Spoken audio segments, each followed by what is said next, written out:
Hey everybody, welcome back to my channel. It's Abby with Abby Reviews, and this is going to be my review and recap for Put a Ring on It Season 2, Episode 5. So first off, Put a Ring on It has gotten on my nerves bad enough to where they're now getting the Love and Hip Hop treatment where there's no makeup.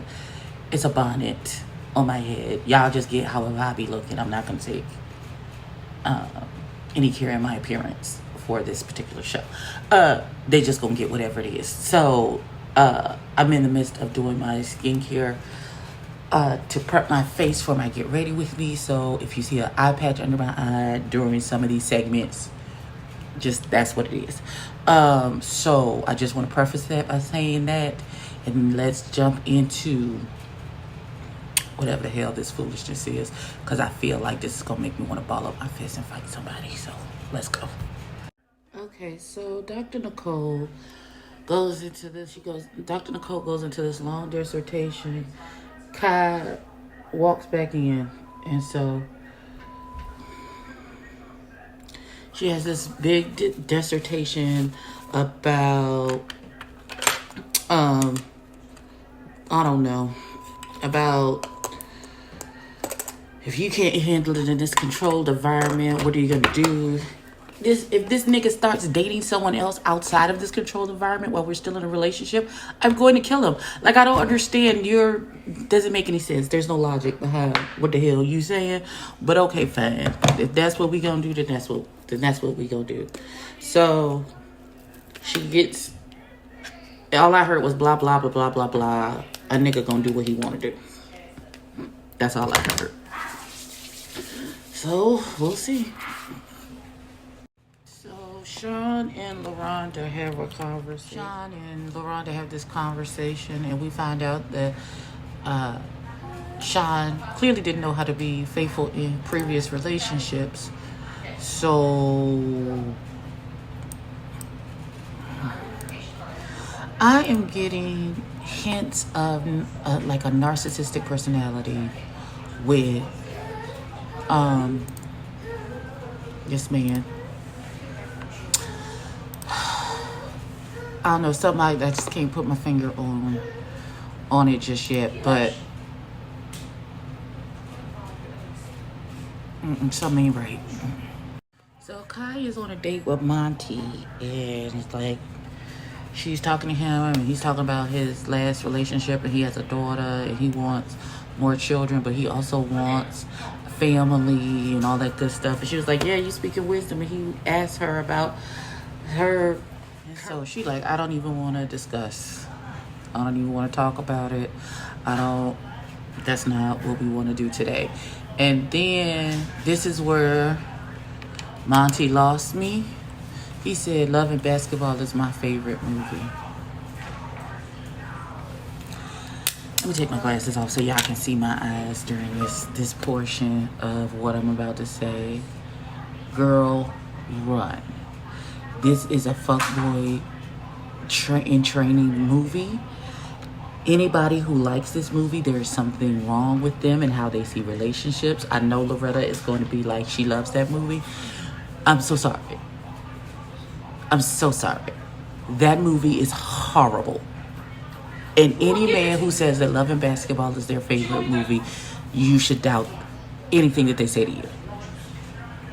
Cause what? I'm saying this with all the sincerity that I have in all the fibers of my being. That movie is a study in how not to love yourself and have no self-preservation in regards to your heart and your mind and your spirit. That girl begged this nigga who truly showed her he didn't give a damn about her or her feelings. Oh, I'll play you for your heart. And this nigga obliged her after he's cheated on her several times. Clearly, he's emotionally cheating on her by on his fiance that he has, by at least giving this girl some type of hope that they could be together.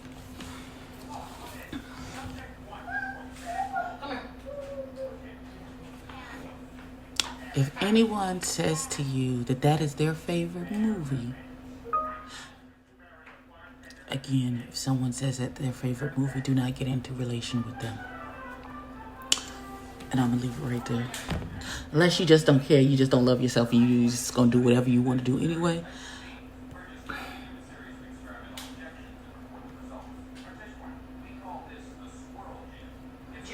I can't. Okay, so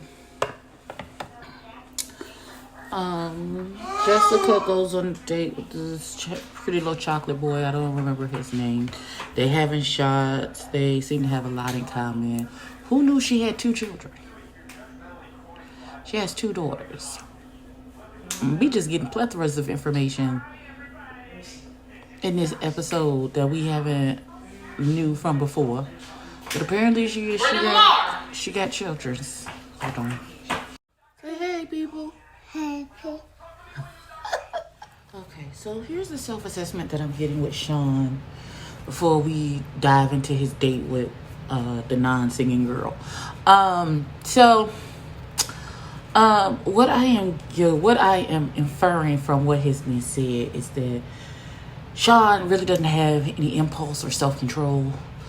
And he has an effective personality to where, he can draw people in, and that can be very attractive.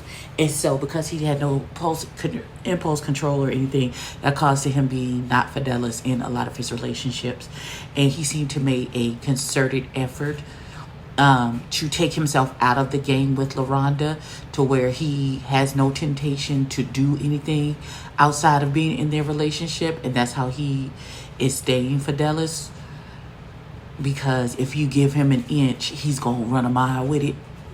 Okay, so I feel like I was right. Because he says he really says that this is the first relationship that he has been 100% true to, and he's never had where he has been talking to someone or interacting with someone and there is a connection there, and it hasn't turned into some type of relationship of some sort. So in Brittany, it's like, we going on a 4th date, you see us in the future, blah blah blah blah blah. I'm like, okay, daughter, you on a TV show and he in a whole relationship, right? You doing a lot. Like, again, this whole show is a bad idea. It's bad for the couples. It's bad for the people that's being introduced into the situation.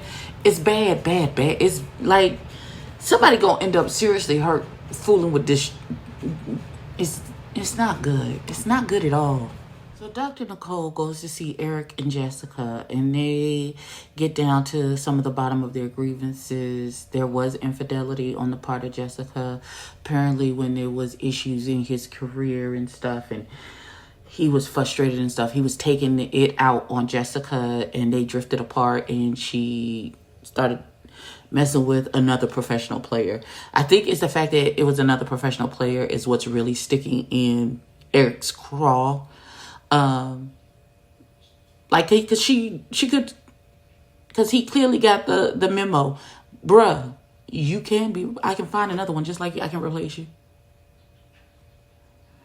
So, and he's making it seem like, oh, she just, as soon as there was an issue and it seemed like it was a rocky road and our situation may get a little tough, she moved on to a different dude. And she was like, no, there was a lot more to it than that. So, I don't know. Again, having these type of relationship issues and then coming into this process where they are throwing other people into the middle of y'all already issues seems like a very, very, very bad idea.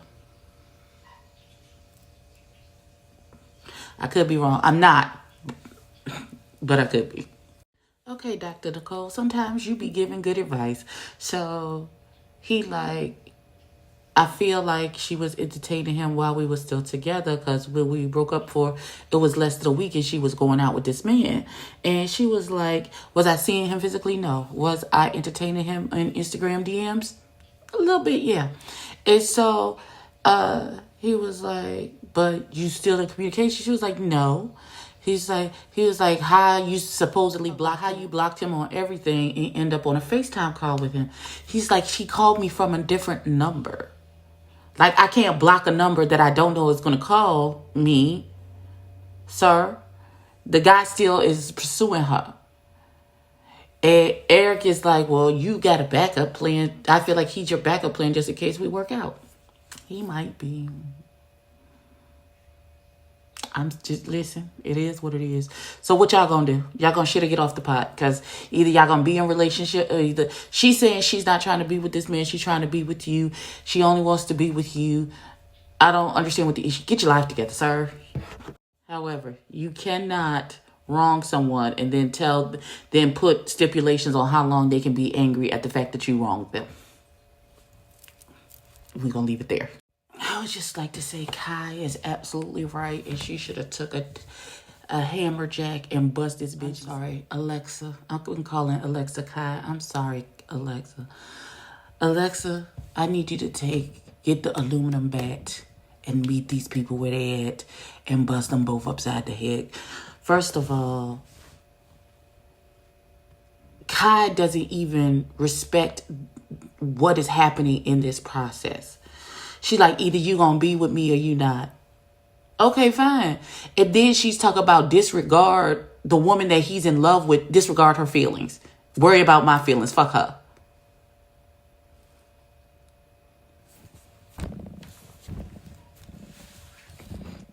So no more dates for this girl. Thank you. You can go ahead and take a step to the left, because clearly you are now too invested into this whole part. No, ma'am. This is why this is a bad, for everyone involved. This is a bad idea. This is a bad idea. Listen. That's why this is still on my head, because I'm ready to fight. I am ready. Oh my God. Okay. I had the hiccups, so excuse me.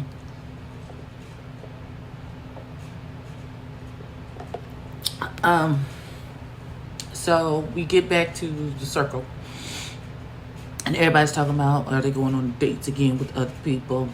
Sean decides not to go back out with Brittany. Jessica is going on a second date with that chocolate baby. And now we up to Darian and what he gonna do with Miss Kai. And he talk about she expresses she's catching feelings and blah, blah, blah, blue to blue. We gonna see. At this point, Alexa's like, you gonna do whatever it is you gonna do. At this point, Alexa is just tired. So the way Darian said he didn't want to go on a date with another date with what's her face, Kai, and he made it, the way it came across is like, oh, I don't wanna,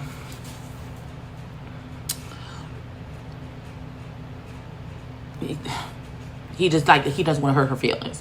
Like he feels like it's too much on on Alexia, and because of how Alexia feels, not because he wants to stop dating her, but because of how Alexia is looking at it and perceiving it and how she feels about it. That's the reason he doesn't want to go on another date.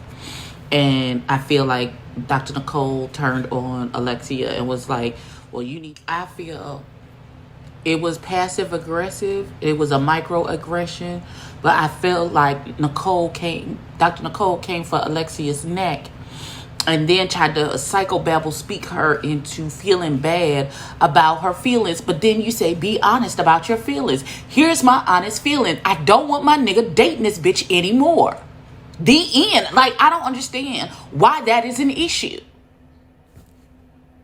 Like, what? Like, how am I the bad guy? Because I don't want, clearly there's something going on with my nigga and this woman. I don't know. Point blank, period, the end. Bet. So Dr. Nicole says, well, Darian, I want you to focus on you and Alexa this week. So your date is going to be with Alexia.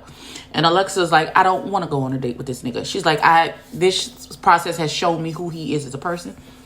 No thanks. Return to That's how the episode ended. There's going to be some more bullshit next week. I can feel it. Again, I'm going to say this show is a bad idea for everyone. Not just the couples, but the extraneous people, outside people that are being brought into this situation to get their fingers entangled just to get thrown out, because it won't never gonna be you anyway. Child, foolishness and shenanigans. But this was put a ring on it. Like, comment, and subscribe. Tell a friend, tell a kin. I see y'all.